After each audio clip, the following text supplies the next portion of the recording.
Olá, a morte. Talvez seja o maior mistério da nossa existência, não é mesmo? Mas, de acordo com os ensinamentos espíritas, ela não é um ponto final. É, na verdade, uma passagem. Nessa nossa conversa de hoje, a gente vai mergulhar nos detalhes dessa transição, tentando desmistificar o que acontece exatamente no momento em que a vida física se encerra. E a pergunta central, aquela que ecoa há séculos, é justamente essa: o que de fato acontece com a gente? Para onde vamos? A doutrina espírita oferece uma perspectiva bastante detalhada sobre esse momento, e é essa perspectiva que vamos explorar juntos agora. Então, vamos começar pelo fenômeno da morte em si. Será que é um aniquilamento, uma fusão com o todo, ou é algo completamente diferente? A primeira parte da nossa exploração vai focar justamente em entender a separação entre a alma e o corpo. E a resposta, segundo a fonte, é bem clara. A morte não é o fim. A alma, que é o espírito, simplesmente retorna ao seu estado original, ao mundo espiritual.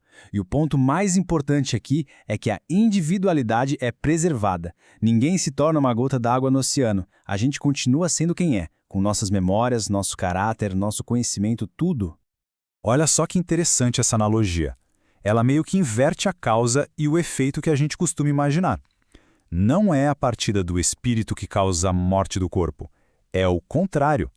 É a falência do corpo, a tal casa em ruínas, que força o espírito a abandoná-lo. A vida orgânica simplesmente se esgota, e aquele laço que os une se rompe. E essa separação não acontece do mesmo jeito para todo mundo. É aqui que a lei de causa e efeito se mostra implacável. A forma como se viveu determina diretamente a forma como se parte. Para uma alma que já cultivou o desapego, a passagem é suave, sabe? Como uma lâmpada que simplesmente se apaga. Mas para a alma muito apegada à matéria, a transição é uma luta. Os laços são tão fortes que o espírito resiste, e isso torna o processo longo e muito angustiante.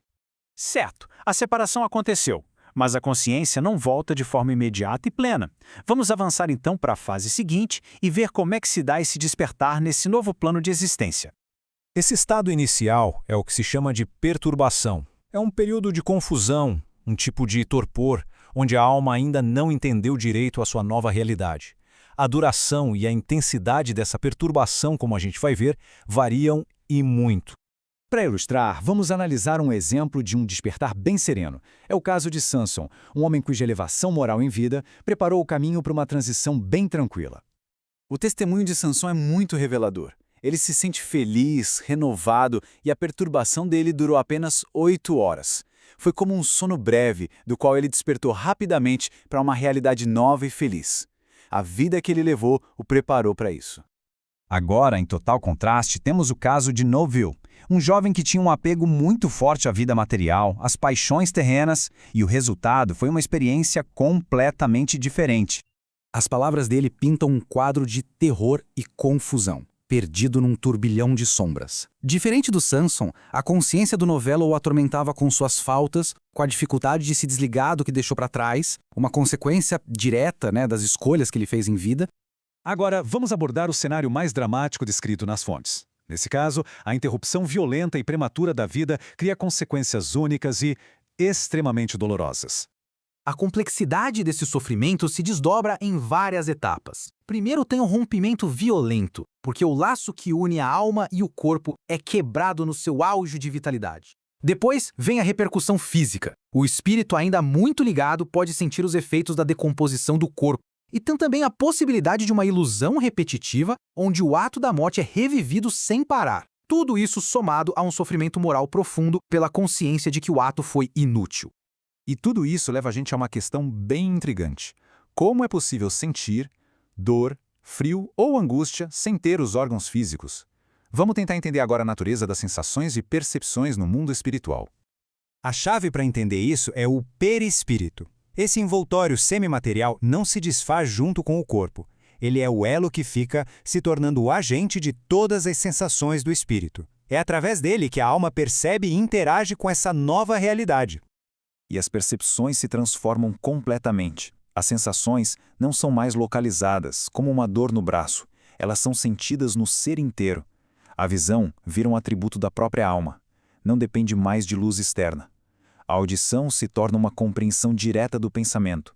Em essência, as faculdades se expandem, ficam mais penetrantes, mais diretas, livres do filtro do corpo físico. Então, o ponto crucial é este. O sofrimento não é corporal, mas é 100% real. É uma repercussão moral. A lembrança de uma dor muito intensa vivida na Terra pode se manifestar como um tormento interno. Aquele suicida que sentia os vermes no corpo. Não é que o perispírito estivesse sendo atacado de verdade, mas a repercussão do que acontecia com o corpo físico criava essa ilusão terrivelmente dolorosa. Bom, depois de analisar todo esse processo, desde a passagem até as sensações no mundo espiritual, a questão que fica é: o que isso significa para a gente aqui e agora? Qual é a lição prática para a vida? As fontes nos dão um guia bem claro. As chaves para uma transição serena estão nas nossas mãos, hoje. Cultivar o desapego das coisas materiais, elevar os pensamentos, dominar as paixões e, principalmente, começar a se identificar mais com a vida do espírito do que com a vida do corpo. Pelo visto, cada escolha molda diretamente a experiência futura. E isso nos deixa com uma reflexão final. Se o que acontece depois está totalmente ligado a como se age antes, a grande pergunta não é sobre a morte, mas sim sobre a vida. Se cada ato, cada pensamento e cada sentimento moldam essa jornada contínua, como estamos escolhendo viver o dia de hoje?